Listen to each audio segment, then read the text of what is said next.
उनकी विजय सुनिश्चित करवाने की कृपा करें। माननीय राजनाथ सिंह जी।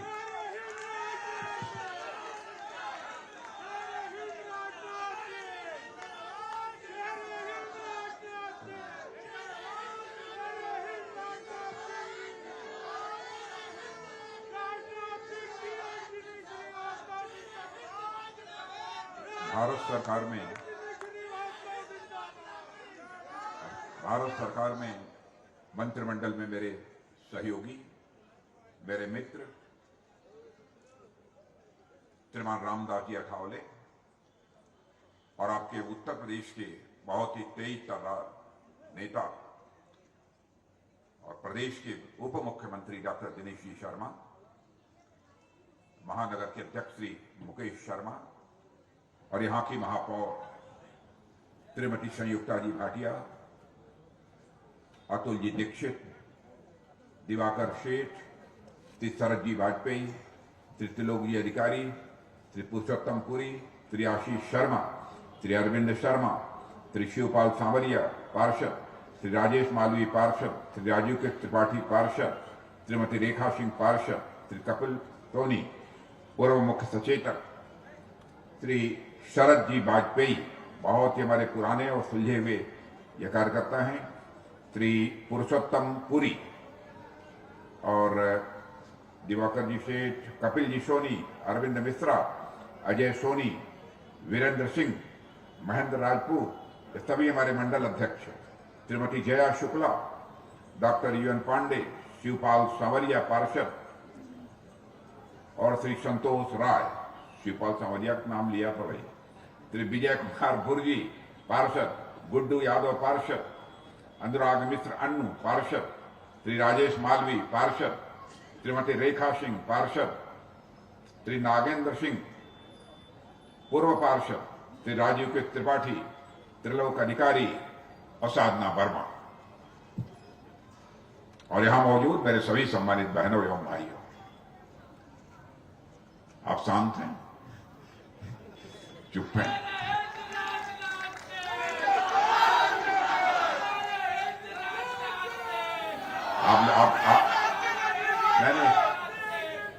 मैं पीछे के लोगों से भी पूछना चाहता हूं, आप लोग ठीक ठाक हैं ना? सही सलामत है ना?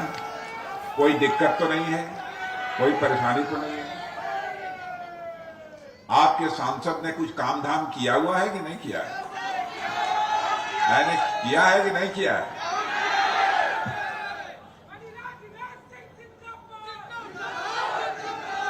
और बहनों भाइयों, आगे भी कुछ काम होने वाले हैं। अब मुझे खुद ही याद नहीं है, एक मिनट, मुझे खुद ही याद नहीं है कि कौन कौन से काम है, लेकिन यकीन रखना मेरे बहनों भाइयों, हर पॉकेट से हमारी यह कोशिश होगी कि यदि वह स्कूटर से, मोटरसाइकिल से, कार से, किसी चीज से चलता है, कम से कम प्रतिदिन यदि चलता है तो 100-150 रुपये उसकी पॉकेट की बचत हो, और यदि पैदल चलता है तो साइकिल से चलता है तो कम समय में ही अपने डेस्टिनेशन यानी अपने लक्ष्य तक वो पहुंच सके, यह हमारी कोशिश है। आपको लगता होगा यह कैसे होगा? हमारा लक्ष्य है कि लखनऊ महानगर को हम ट्रैफिक जैम से पूरी तरह से मुक्त कर दें।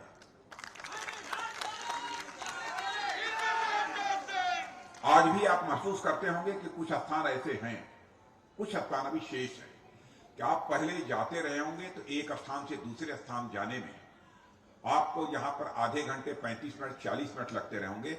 आज आप 8 मिनट और 10 मिनट में पहुंच जाते होंगे। ऐसा है कि नहीं? ना हो तो मत बोलिए।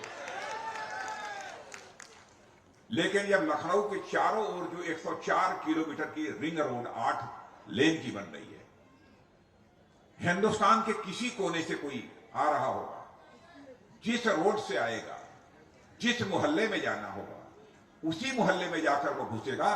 शहर में घुसकर उसे जाने की कोई जरूरत नहीं पड़ेगी, स्वाभाविक रूप से ट्रैफिक से निजात मिलेगी। कई ऐसे कदम उठाए गए। रेलवे स्टेशन पर भी काम तेजी के साथ हो रहे हैं, चाहे गोमती नगर, हर स्टेशन पर हुआ है। और मैं सारी चीजों की चर्चा करूंगा तो आपको भी लगेगा कि नहीं, इतने काम हो गए। हवाई जहाज, एयरपोर्ट की कैपेसिटी भी बढ़ाई जा रही है। 1300 करोड़ रुपया मैंने स्वीकृत कराया था। आप कहेंगे एयरपोर्ट से हमारा क्या लाभ होने वाला है?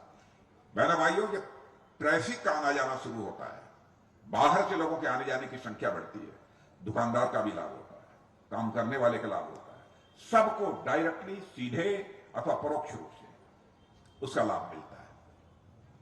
लेकिन यह जो कुछ भी हुआ है वह आप सबकी शुभकामनाओं के कारण हुआ है, मेरे कारण नहीं हुआ है।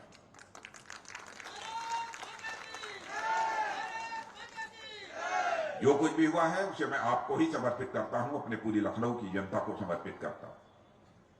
और जो भी मैंने किया है, श्रद्धेय अटल बिहारी वाजपेयी जी के आशीर्वाद से ही किया है। और जो भी मैं करता हूं अटल जी के नाम पर उसे मैं समर्पित कर देता हूं।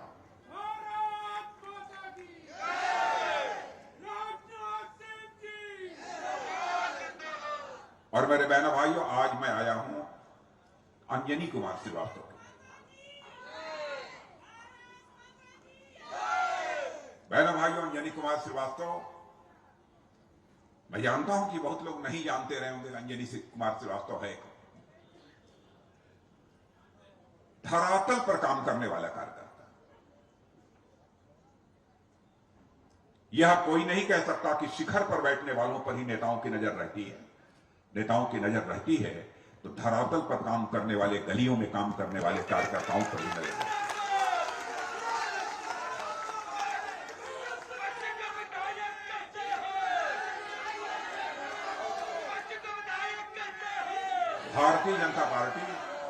भारतीय जनता पार्टी हिंदुस्तान की एक ऐसी राजनीतिक पार्टी है जो बराबर पसीने की इज्जत करती है। शांतिपूर्वक जिस तरीके से अंजनी कुमार श्रीवास्तव ने जितना कर सकते थे, जितनी क्षमता थी, उन्होंने करने की कोशिश की है। आज तो इनको बोलते हुए सुनकर तो मैं तो हैरत में था। मैं जानता था अंजनी कुछ बोलते ही नहीं होंगे,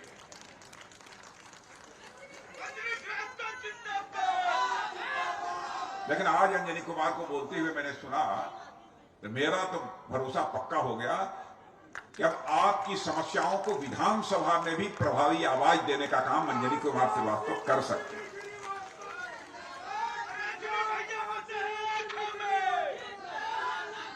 बहनों भाइयों, मैं आपसे यह कहने के लिए आया हूं, हमारे बहुत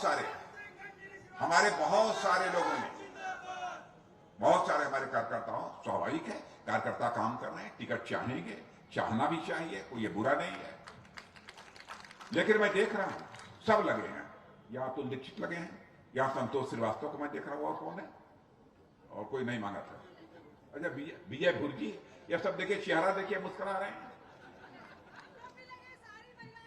संतोष श्रीवास्तव लगे हुए, हाँ गुड्डू है, गुड्डू है।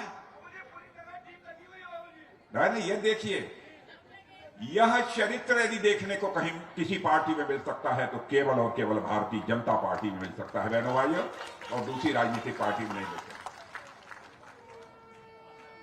और मैं आप सबसे अपील करना चाहता हूं बहनों भाइयों, यह प्रतिष्ठा का प्रश्न बनाकर सारे रिकॉर्ड टूट जाने चाहिए। आज जो ही मैं मंच पर पहुंचा, सचमुच मुझे यह बात खल रही थी। जब भी पश्चिमी विधानसभा क्षेत्र कि किसी भी सभा को संबोधित करने के लिए मैं आया हूं, बराबर सुरेश जी श्रीवास्तव मंच पर मौजूद रहा करते,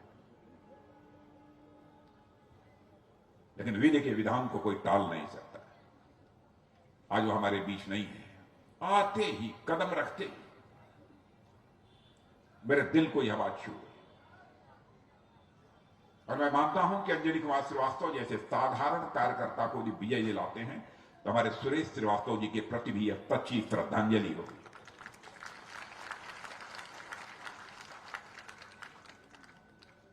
और इसलिए भी भारतीय जनता पार्टी का उत्तर प्रदेश में विजय हासिल करना आवश्यक है कि हिंदुस्तान की सारी राजनीतिक पार्टियों को आपने काम काज करते हुए देखा है। मैं नहीं, हिंदुस्तान के बड़े बड़े पॉलिटिकल एनालिस्ट, राजनीतिक विश्लेषक यह कहते हैं दुनिया के राजनीतिक विश्लेषक ये कहते हैं कि हिंदुस्तान में सबसे अच्छी सरकार चलाने वाली, गुड गवर्नेंस देने वाली यदि कोई राजनीतिक पार्टी है तो उसका नाम है भारतीय जनता पार्टी। ये मैं नहीं कह रहा हूं, यह विदेशी एजेंसियों ने भी कहा है। करप्शन के मामले में भी कहते हैं कि आज तक भारत के अंदर जितनी भी राजनीतिक पार्टियां रही हैं, कांग्रेस, सपा, बसपा, उनके मंत्रियों के ऊपर भ्रष्टाचार के आरोप लगे होंगे, लेकिन भारतीय जनता पार्टी के किसी मुख्यमंत्री, प्रधानमंत्री और मंत्री के दामन के ऊपर कोई भ्रष्टाचार का आरोप नहीं लगने पाया है। बहनों भाइयों, यह है हमारी विशेषता, यह है हमारी विशेषता। यहां तक कि कांग्रेस के मंत्रियों को तो जेल की हवा खानी पड़ी है, सपा बसपा के मंत्रियों को भी। और मैं याद दिलाना चाहता हूं, एक बार हमारे प्रधानमंत्री राजीव गांधी की, मैं राजीव गांधी जी की इज्जत करता हूं, हर प्रधानमंत्री की मैं इज्जत करता हूं, चाहे किसी भी पार्टी का क्यों ना हो। प्रधानमंत्री होता है, प्रधानमंत्री व्यक्ति नहीं होता है, संस्था होता है। स्वस्थ लोकतांत्रिक व्यवस्था में संस्थाओं की इज्जत की जानी चाहिए, तभी जाकर लोकतंत्र की सेहत ठीक रह पाएगी।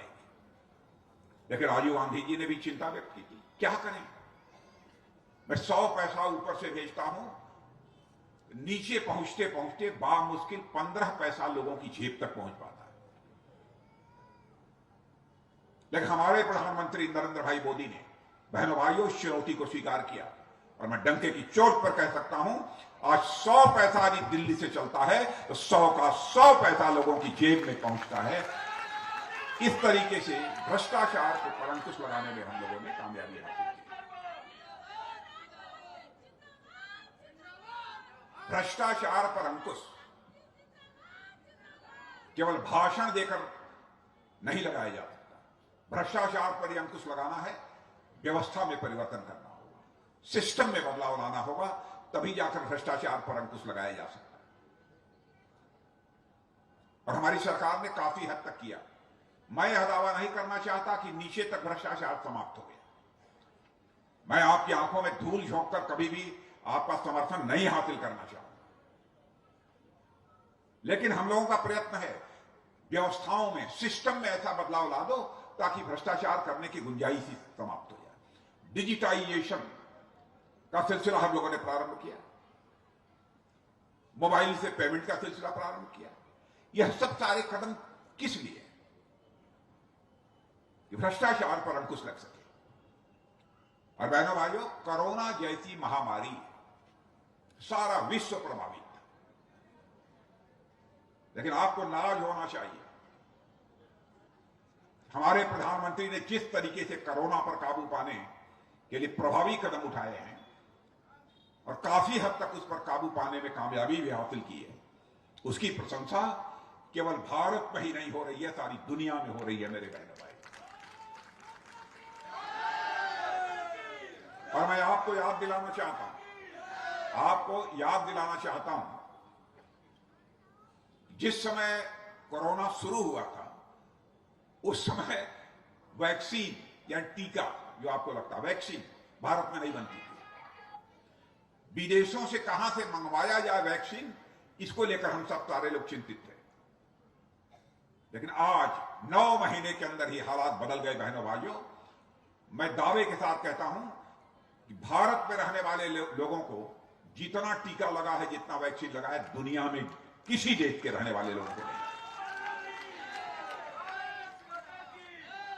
और आज हम वैक्सीन बनाते भी हैं और दुनिया के दूसरे देशों को एक्सपोर्ट करने का भी काम कर रहे हैं। यह भारत की हैसियत है।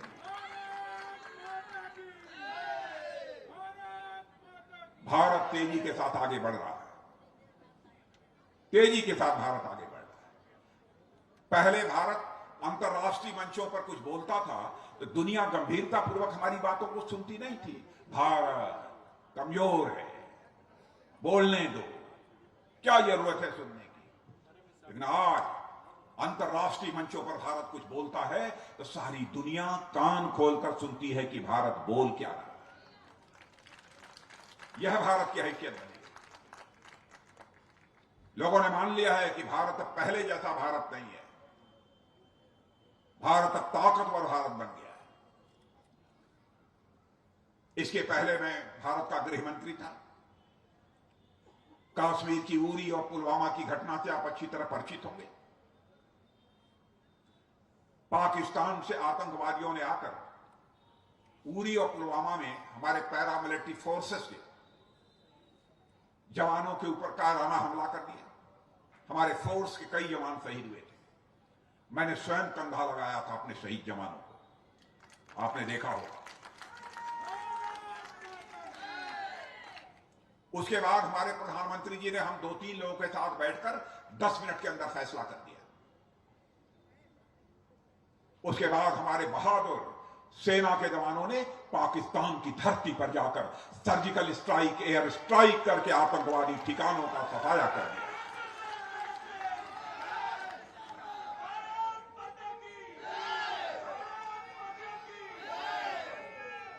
और हम लोगों ने सारी दुनिया को यह संदेश दे दिया, भारत अब कमजोर भारत नहीं है, भारत अब ताकतवर देश बन चुका है।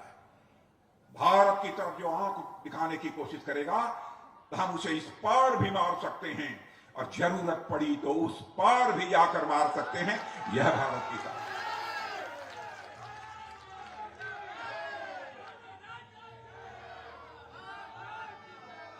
और मेरे बहनों भाइयों, दुख होता है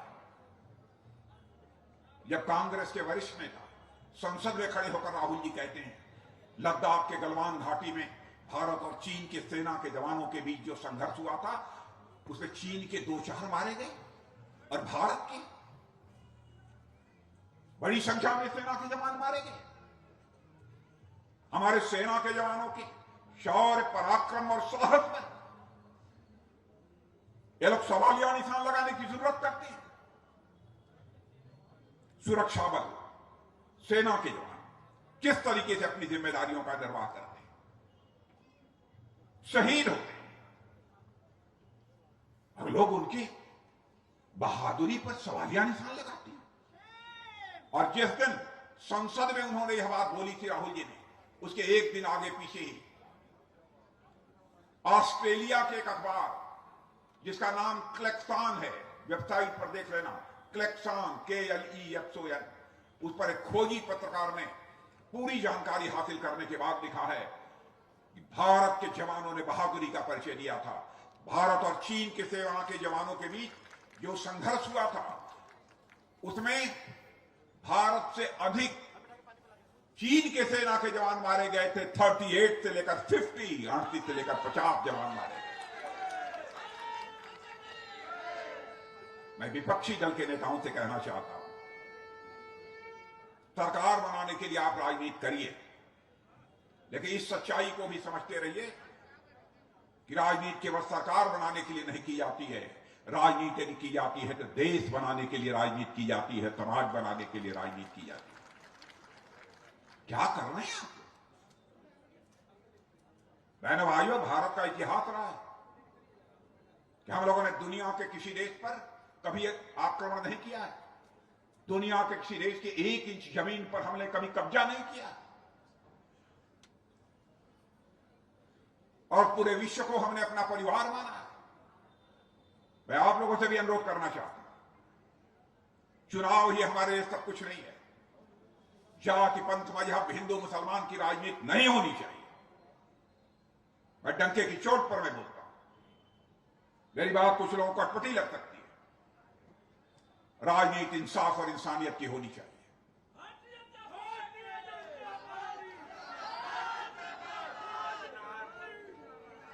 ध्रुवीकरण की राजनीति समाजवादी पार्टी करती है, कांग्रेस पार्टी करती है। ये लोग ध्रुवीकरण की राजनीति करते हैं।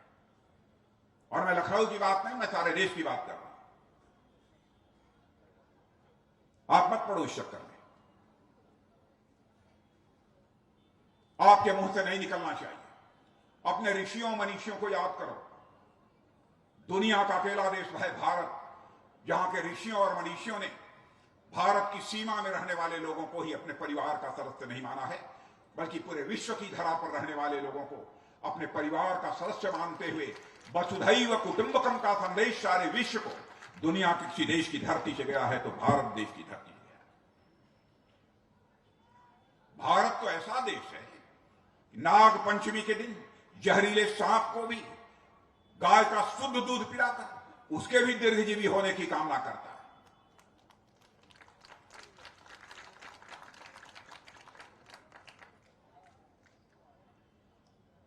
Justice to all, appeasement of none, न्याय सभी के साथ होना चाहिए, तुष्टिकरण की राजनीति नहीं होनी चाहिए। लेकिन सभी को इस बात को गंभीरतापूर्वक लेना चाहिए, चाहे हिंदू हो, मुसलमान हो, ईसाई हो, पारसी हो, यहूदी, मैं सबके लिए मैं कह रहा हूं।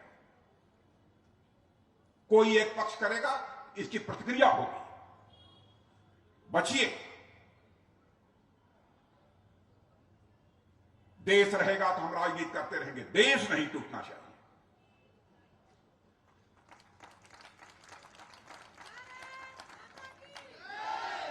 बहनों भाइयों, भारत का विभाजन होना नहीं चाहिए, हो गया।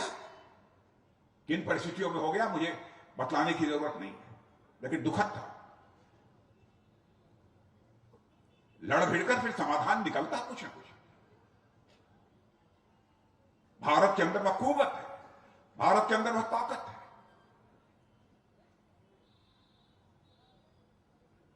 भारतीय जनता पार्टी को आप समझिए, भारतीय जनता पार्टी को परखिए।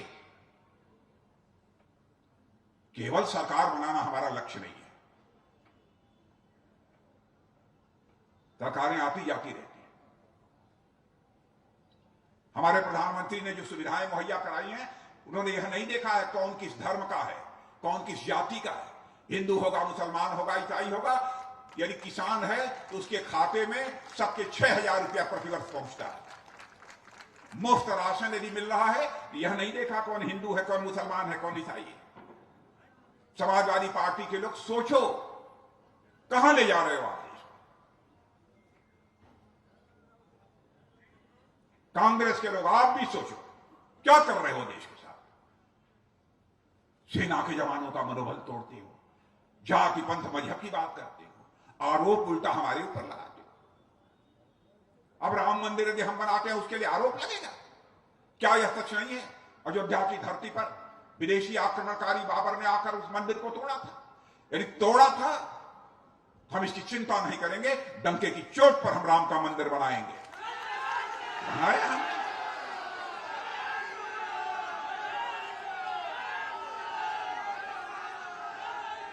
लेकिन लेकिन लेकिन कहीं पर कोई मस्जिद बनाता है, गिरजाघर बनाता है, तो बहनों भाइयों हम देखेंगे, उसमें भी बाधा नहीं होनी चाहिए, बनाए।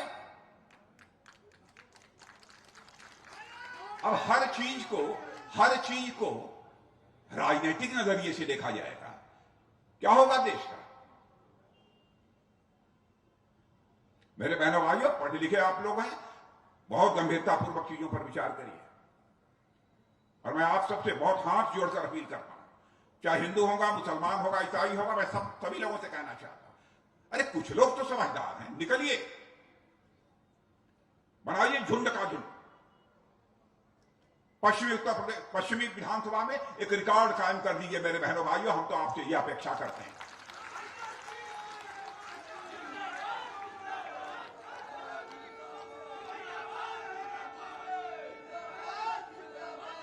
दो चरणों के भी विधानसभा के चुनाव हुए हैं। आप किसी सर्वेयर से पूछ लीजिए, इतनी बात पक्की है बहनों भाइयों, भारतीय जनता पार्टी फिर से उत्तर प्रदेश में सरकार बनाने जा रही है।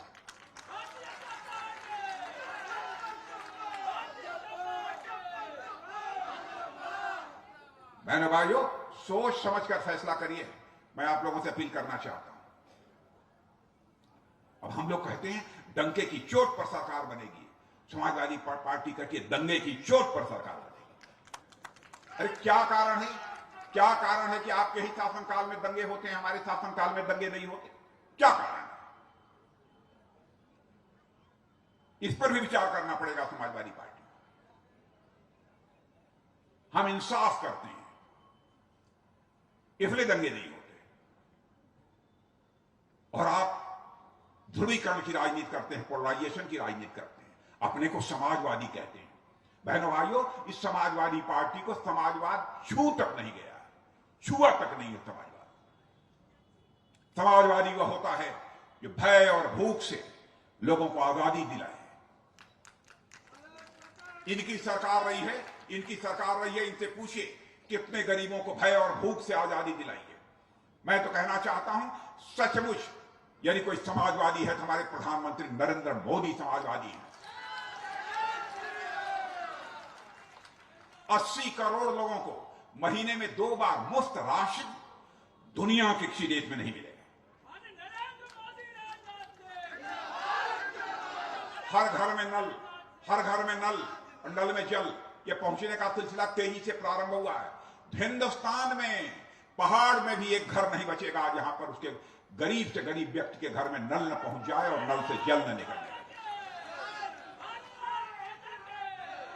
आयुष्मान भारत कार्ड की हमारी योजना, मेरे बहनों भाइयों, आप में से जरूर कुछ लोगों को मिला होगा। न मिला होगा तो मैं कहूंगा कुछ लोगों को, सबको अभी नहीं मिलेगा, इतना जल्दी मिल जाएगा। झूठ नहीं बोलता, मिलेगा।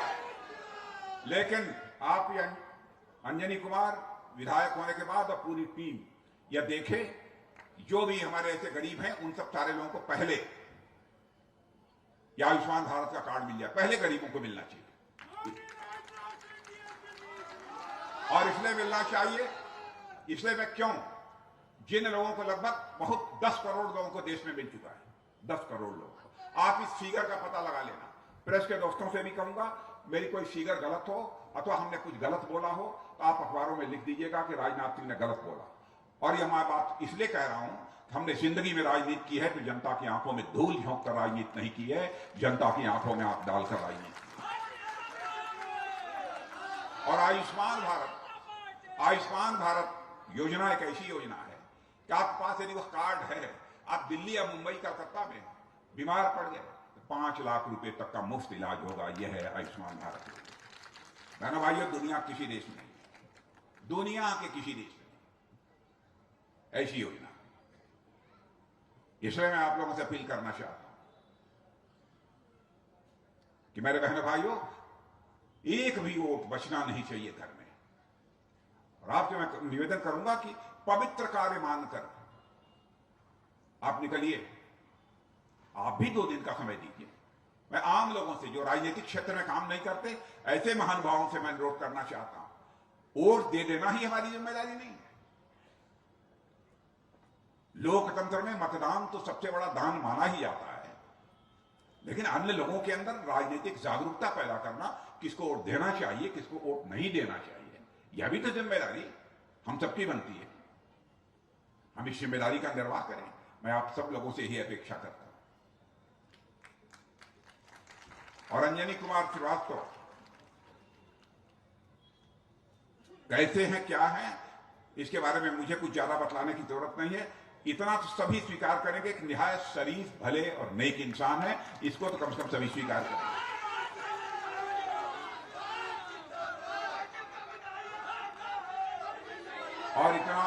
और इतना पक्का भरोसा रखिएगा, पक्का, एक मिनट, इतना पक्का भरोसा रखिएगा, हम आपके भरोसे को टूटने नहीं देंगे।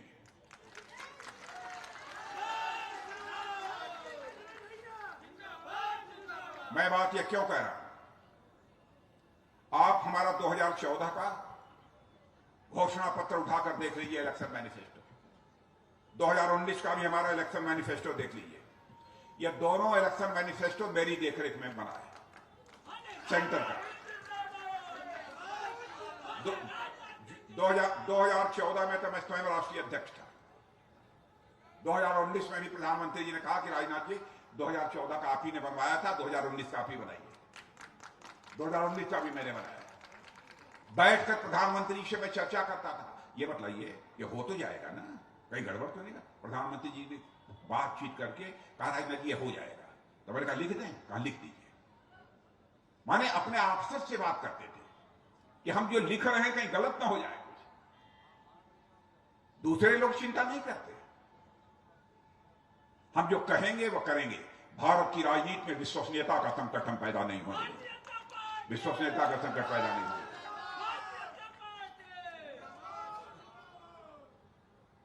इसलिए मैं कहने आया हूं मेरे बहनों भाइयों, कि आप सबका समर्थन चाहिए। केवल अंजनी कुमार श्रीवास्तव जीत जाएंगे यह कोई बड़ी बात नहीं है। बहुत लोग जीतते हैं, रहते हैं, चले जाते हैं, यह सिलसिला तो चलता रहता है। जो आज है कल नहीं रहेगा, जो कल था आज नहीं है। यह आने जाने का सिलसिला चलता रहेगा, लेकिन हम हैं और हम ही रहेंगे, यह भी भ्रम पलता रहेगा। यह भ्रम भी होना नहीं चाहिए, यह भ्रम भी होना नहीं चाहिए। इसलिए लगिए, अच्छा एक बात हम लोग कहते थे, आप लोग कहते हैं कि बीजेपी वाले कभी कभी मजाक मजाक में बहुत सारी हल्की फुल्की बातें बोल जाते हैं। कभी हल्की बात नहीं बोलते। रुक जाओ भैया, कभी हल्की बात नहीं बोलते मेरे दोस्तों।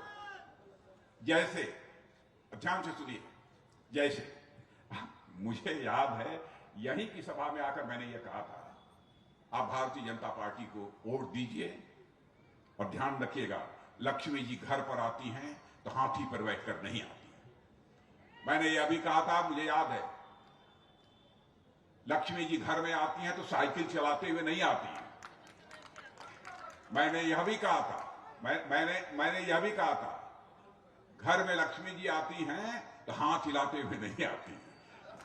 मैंने कहा था लक्ष्मी जी घर में आती हैं तो कमल के फूल पर ही बैठकर लक्ष्मी जी घर में। मैं सच बतलाऊं, एक हमारे मित्र ने कहा, अरे भाई साहब ऐसा कहां होता है, आपने देखा है? मैंने कहा भाई हमारे ऋषि और मनीषियों ने कहा, दुर्गा सप्तशती का पाठ करिए, देखिए उसमें है कि नहीं है। असत्य नहीं बोला, सच है। अब होगा ऐसा। तो उन्होंने कहा नहीं भाई साहब, बड़े बड़े हाईली एजुकेटेड लोग हैं, बड़े वेल रिक्रूटेड, माने जिनको कहा जाए कि सारे भारत में जिनकी साख है, ऐसे हमारे एक मित्र हैं। उन्होंने कहा कहां आप लोग इन सब छोटी बातों में विश्वास करते हैं। आज आप देखिए बहनों भाइयों, उत्तर प्रदेश की अर्थव्यवस्था जो 2017 में 11 लाख करोड़ की थी, अर्थव्यवस्था का आकार वह बढ़कर 5 वर्षों में 21 लाख करोड़ हो गया। और मेरा विश्वास है उत्तर प्रदेश हिंदुस्तान का ऐसा राज्य होगा जहां की आगामी 5 वर्षों के अंदर यहां की अर्थव्यवस्था का आकार $1 ट्रिलियन होगा और भारत की अर्थव्यवस्था का आकार $5 ट्रिलियन होगा।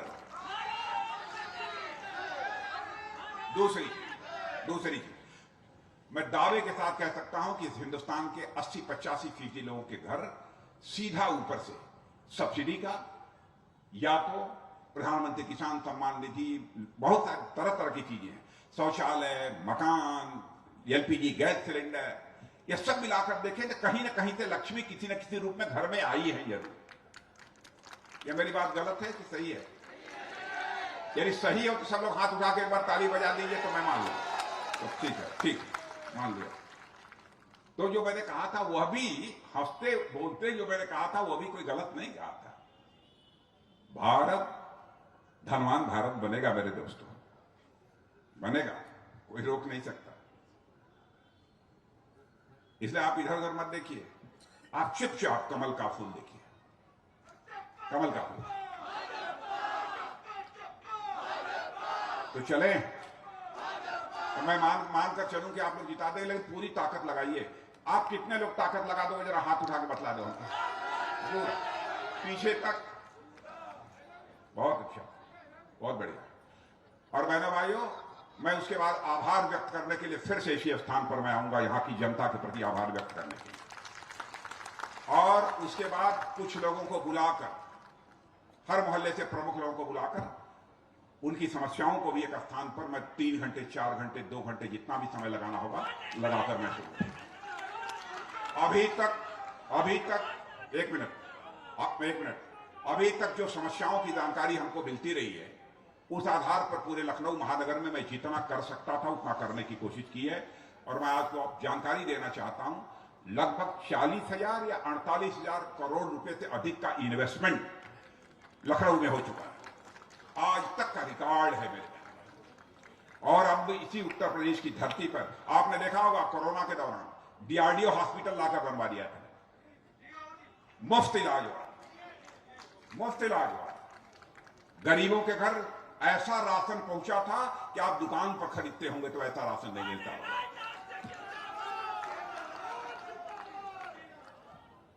पहुंचा था कि नहीं गरीबों के घर जा? सही बताइए, कितने मालूम है? जो कुछ भी है सब आप लोगों के ही सामर्थ्य से, हमारे सामर्थ्य से कुछ नहीं। बोले लगिए तो मैं जाऊं? जाए ये नहीं कह रहा रुकिए चाय पी के जाइए। अच्छा बहनों भाइयों, चलते हैं, फिर उसके बाद मिलेंगे। अब अंजनी श्रीवास्तव जिता दीजिए। बोलिए भारत माता की, भारत माता की। बहुत बहुत धन्यवाद। भारतीय जनता पार्टी जिंदाबाद, भारत माता की, नरेंद्र मोदी, राजनाथ सिंह जिंदाबाद। साथियों, आप सभी